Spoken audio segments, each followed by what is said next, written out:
What would you say when you're making a casting decision? What are you looking to do?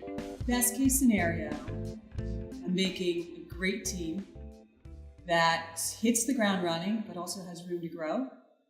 And I'm putting together people that are going to strengthen each other. People that create a well-rounded team that bring different skills to the table and excel at different things in a way that will complement each other to bring out the best in everyone, to make like the whole greater than the sum of the parts. It's tense though, right? It's tense to make casting decisions sometimes, right? Kind of. It's super fun. It's really exciting because like you can imagine there's so many different combinations of players that you're like, oh, that's going to be fantastic. But it's hard too, because there's a lot of different aspects that you need to consider, and you can't see inside of a performer's head. So you can't always know. Like, I know what I think they need, right? But I don't know what they're feeling.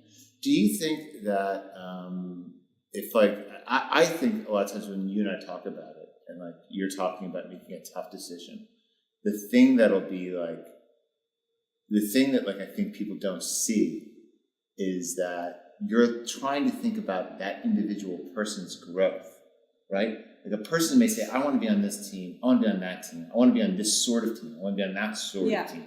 But that's not really the focus when you're doing casting, right? Like you're not trying to put people in a pecking order. And I think it can be counterintuitive. I think sometimes what people think that they need for their development or what they want is different than what I'm seeing from the outside, right? So sometimes they need to be put in a spot that's going to challenge them more in an area they're not aware they need to be challenged.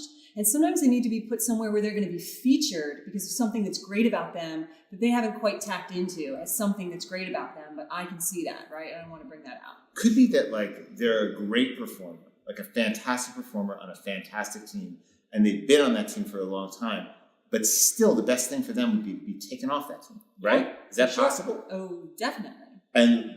But what's also possible is someone might not want to hear that, right? Yeah, of course, because our teams become like families and we love them.